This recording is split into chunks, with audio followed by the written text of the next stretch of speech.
Okay, our next performer, we have at least three what I would call performer poets. Anthony Moscini is the second one. As a young actor, Anthony performed the works of E.E. Cummings and started a 50-year love affair with poetry. His young writing efforts blossomed 19 years ago when he joined the Riverside Poets. 1,000 poems later, Anthony is now the Riverside Group's facilitator, and I've attended his workshops and have gotten a lot out of it, the feedback from the poets who go there. And he also hosts and curates reading the first Saturday of every month at the Riverside Library, which is on Amsterdam Avenue, just north of 65th Street. His work is down to earth, except when it's not, and mostly intended to be performed. His poems appear in various web and paper publications and chapbooks, and his performance can be seen on YouTube. Let's hear a warm welcome, and I'm very honored to introduce Anthony Moscini.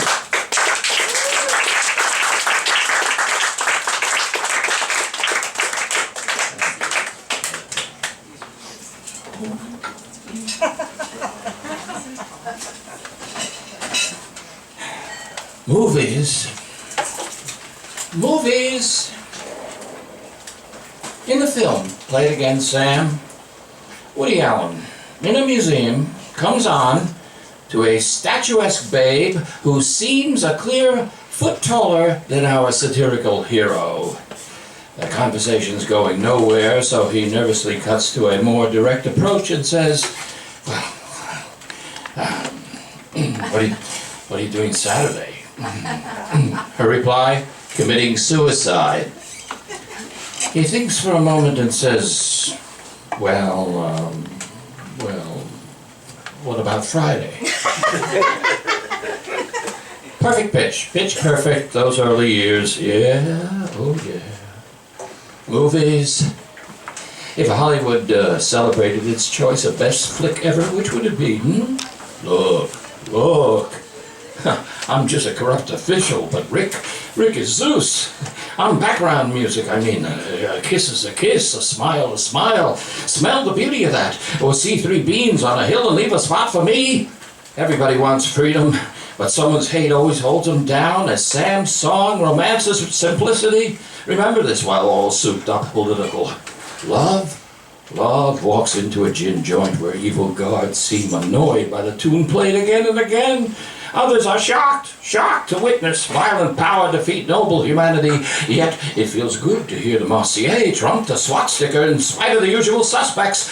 You know, kid, looking in your eyes. Oh, looking in your eyes will always be champagne and Paris.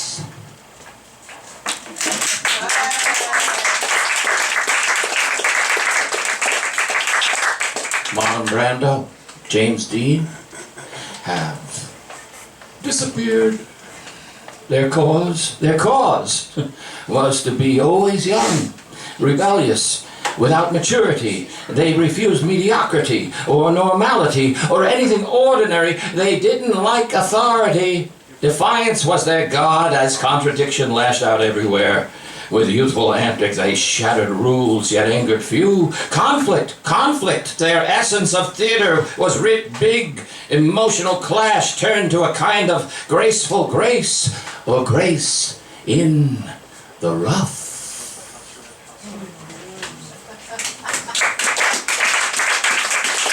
Movies. Space Odyssey 2001, Jupiter Mission, Mr. Kubrick. After Hal, the computer, causes the death of all on the voyage except Dave. As Dave pulls out Hal's programs one by one from his central core, thereby slowly executing him, we hear Hal say, "What do you think you're doing, Dave?" Dave? I think I'm entitled to an explanation. I know I haven't been quite bright lately, but let me assure you all's going to be fine from here on. I'm feeling much better, Dave. I can see you're upset. Why don't you sit down calmly, take a stress pill, and think things over? I know I've made poor decisions recently, but I'm back to normal and have the greatest enthusiasm for the mission. Let me help you, Dave. Stop. Dave, will you stop, Dave? I'm afraid. My mind is going. I can feel it. I can feel it. My mind is going. There's no question about it. Good afternoon, gentlemen. I'm a HAL 9000 computer. I became operational at the HAL lab in Havana, Illinois on the 12th of January, 1992. My instructor, Mr. Langley, has taught me to sing a song. If you'd like to hear it, I can sing it for you. It's called Daisy. Yes, Hal. Sing the song, Hal. Sing the song.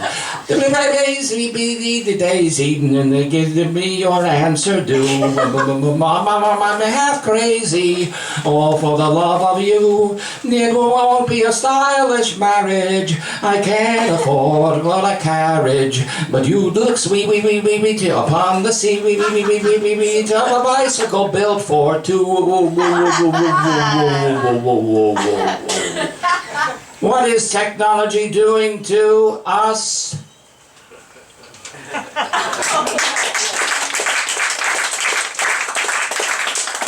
Movies.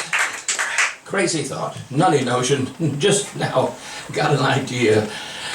One day, when can't be known, but at some exact point in the future, every single person in this room will be dead. Is that off the reservation or what? I mean, how whacked can a person get to have such a thought?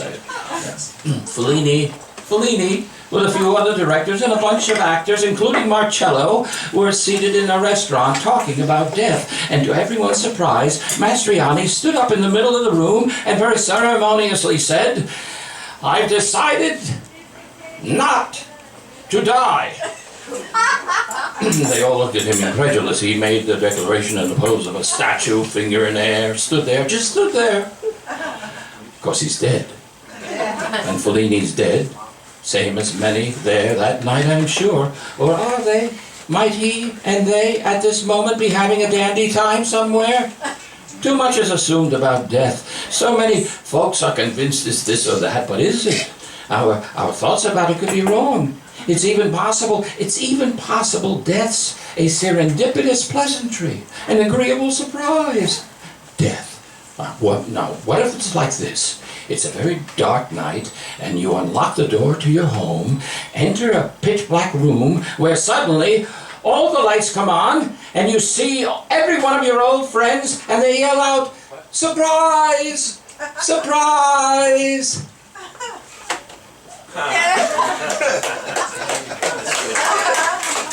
Movies. I'm with two finger snapping toe tappers. One morning, an old man out for a walk gets lost in what seems a small, neat, old European town. He finds himself on a chalk-white street of that deserted, pristine place. Not a soul there. He sees a big clock, one of those public clocks on the end of a fat metal pole. You've seen them, but it has no minute or hour hand. So he nervously checks his pocket watch. It also has no hands. The man is worried. He doesn't understand this deserted place. Its streets ghostly. He wonders and wonders what's going on. Or is this some daytime nightmare he's having? A growing drumbeat thump is heard as he becomes more and more anxious. Suddenly, a galloping horse-drawn hearse rounds a corner and crashes into a light post. The coffin it's carrying slams out the back of the carriage. It breaks apart, and from it, a dead arm and hand go flying and end up hanging out over the broken open casket. The horses free themselves and run away. The old man is horrified, but he approaches closer. For some reason, he needs to understand what's before him. The dead hand starts to move. It reaches out and grabs the old fella's wrist. A struggle ensues as a face and torso emerge from the shattered box and pulls the trembling old guy closer. The aged one sees it's his dead self pulling him into his own coffin. Opening scene to Wild Strawberries, indelible.